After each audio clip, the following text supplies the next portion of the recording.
The history of video games doesn't span a long period of time, but in a few decades we went from this to this, and from this to this. There's no honest reason why this matters outside of it looks pretty. Seeing a zombie's face in high fidelity 4K doesn't make a bad game suddenly into a transformative piece of art. There are so many great games that don't aspire to have the nicest visuals. Rather, a consistent and nice art style is usually enough to satisfy players. If the game plays well, then what does it matter? If it plays well, people might even overlook a lack of story. Games like Call of Duty, does it really matter who you're fighting? Or are you just trying to shoot the bad guys? But what happens when a game forgoes any substance at all? Puts all its skill tree points into style. Then, you get a game like Severed Steel.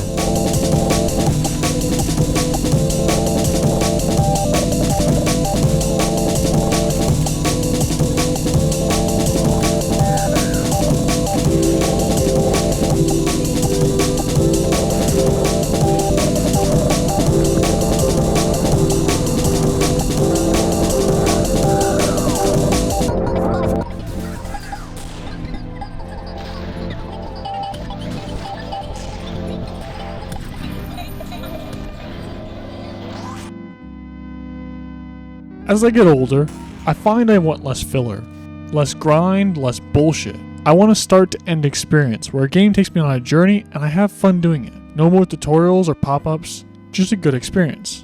Now, hearing that and knowing my background of games I'd like to play, a first glance at Severed Steel, you would think this game is made for me. A game that markets itself as an all-out blast of an FPS. Fast-paced, fun movement, blasting through rooms filled with enemies and having fun while doing it. With a health system and time slow mechanic each refilled by killing enemies while doing some sort of stunt or action. Sliding, diving, wall running, mid-air, upside down, it seems like a blast. So why not end the video there? 5 out of 5, right? You would think so with its 94% positive rating on Steam. And when I look at the trailer of the game, I immediately get flashbacks to Max Payne and the Matrix movies. And those are both great pieces of media. But as cool as the action sequences of The Matrix are, is that what makes a great movie? Taking those scenes and stretching out to an hour-and-a-half film feels like it'd probably be cool for about the first 5 minutes. With those sequences serving as climaxes to the story in the actual movie, with Neo finally unlocking his full potential, and vice versa. If the entire game of Max Payne was spent in slow motion, just shooting enemies room to room with nothing in between, it would feel pretty void of anything, huh?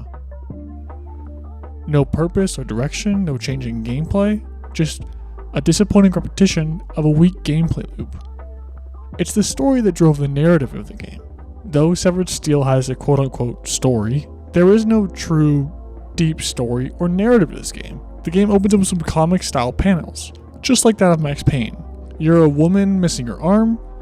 That's about as much detail as you get from the opening of the game. You run through a tutorial, then you dive in. There's a series of different objectives as you go room by room. Some are kill all enemies, some are destroy objectives. It seems to take a note out of Superhot's book, a quick prompt of text to tell you what to do at the start of each level. And that quick flash of text is very needed, with the lack of story or direction otherwise. With levels differing so much in style, from the introduction to fans, to portals, to trains, to nightclubs. It feels like the developer didn't care to put a cohesive identity to their game, and rather, it feels like a bunch of assets flung together in a collage of different settings, each with a new location, and yet, still, a lack of identity or purpose. And with a lot of it not feeling refined, being just a series of geometry with randomly placed walls and obstruction that fit each setting. This seems similar to Superhot in its random settings and lack of identity in each, but while that's all explained through Superhot's story, Severed Steel lacks that. The purpose behind why it's random and empty in Superhot, it's a cracked early access game that the players shouldn't have access to, with real purpose and the stakes behind beating each level. A lot of the maps in Severed Steel feel much too large and expansive for the small number of enemies strung throughout. The best levels are those that put the player in confined spaces packed to the brim with enemies, rather than large open areas. With the small areas benefiting the health and refill mechanic mentioned earlier, the game gives you so much space to traverse as a player. With all this expanse, still most players' gameplay will look similar, with the player either doing one of two things, either taking every duel, or just beelining towards the objective and making a mad dash for the exit. With most walls being breakable with some destruction, this makes the level easy to traverse to get straight to the objective. But there are a few scenarios where the destruction stands out and makes the gameplay shift or give me new alternatives greater than just shooting an enemy in the face.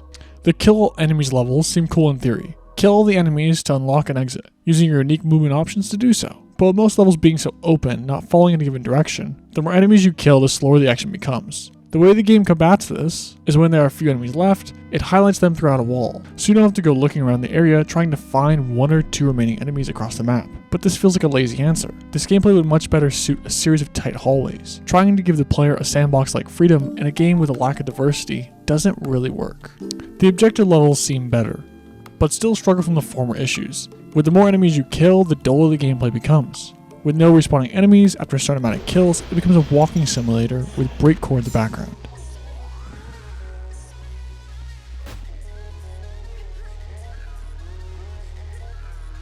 Though the enemies are strung throughout the level, they move towards your position once you start combat. So it defeats the purpose of having a large area if everyone just comes to me in the first few rooms anyway. And again, each objective is different. Destroy computers, grab samples, though these have no purpose. There is no driving narrative. And I guess the ultimate response would just be, dude, we did it just to have fun. It's just meant to be fun. But when the game lacks precise gunplay, everything feels unrefined, there's no sense of purpose, a lack of change in new movement or abilities, and generally feels like a 2-hour-long demo to a much better game, it's hard to walk away feeling like I didn't waste my time. You can beat the game in 2 hours, just long enough so you can't refund the game on Steam. The textures, geometry, weapons all feel like cheap assets you can buy off the Unity store. The gunplay doesn't feel good. It's hard to describe, but it feels super watery. It reminds me of a game found in Roblox. A quick one-off clone of some bigger, better game. But I know there's better gunplay and more unique combat in Roblox games than in Severed Steel. And at least those are free. The nail in the coffin for me is the CEO, the big boss towards the end of the game, with the level being again massive and expansive against a single large enemy. And after running out of ammo on my pistol, I killed the boss just using my fists. The developers didn't plan for the player to just beat the boss to death or stand right next to him. I didn't realize there were guns strung throughout the levels, tucked inside of side rooms, with them not displayed well and nowhere near the boss. And all in all, this boss feels like a great summary of this game as a whole. All this build up to a boss, and similar to the rest of the game, a disappointment. All this grandiose, all this style, all this scale, for nothing. It's all style and no substance. Now, to give credit, a lot of my issues like respawning enemies, a variety of power-ups, all get answered in New Game Plus, and extra menus after beating the game. They give you also the fun cheats and extra activities to do. Though, I never replay the game a second time after playing it once, due to most of these features being missing in the gameplay. And the fact that these are added after beating the game, it shows the developers not only knew that this would make the gameplay better, but they took the development time to make it themselves, and then not include it in the core game. It is absolutely inexcusable. If the core game sucks, I'm never going to play New Game Plus. I'm never going to check out the extra cheats or the extra menus. Now, the worst part of all of this is the game developers seemingly have learned nothing from this experience, with the upcoming title, Echo Point Nova, being shown off as an adventure game, with just even greater expanse and reused enemies, combat style, and weapons from the first game. The difference being, you can now play in co-op, and there are a variety of new abilities to gain and unlock as you level up. I'm praying that the trailer shown is not close to the final product, as it looks like an extremely early demo. It looks exactly like Severed Steel, dropped into a different game. All in all, I don't think the game developers have bad intentions. They seem to genuinely care about their game. And with New Game Plus, it seems like they know what would actually make their game better. But rather than executing upon it and updating the main game and giving players new content as if it were an early access game, instead, they released a half-baked experience. Even with good intention, I would never recommend this game to a friend, especially when other games like Ultra Kill, Titanfall 2, Doom, so many other games exist. And it sucks the most because it clearly shows a lot of potential. But rather than creating a cohesive, fun game, instead, it's a mishmash of different things that the developers enjoy in a half-baked attempt at a fun game. 2 out of 5. Hey, Thanks so much for watching the video. If you don't agree with my opinions, let me know down in the comments below. If you don't mind my take and want to see some more, hit the subscribe button.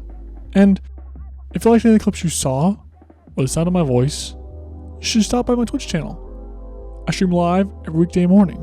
And if you're watching this right after it's uploaded, I'll be live right now. Thanks. Bye-bye.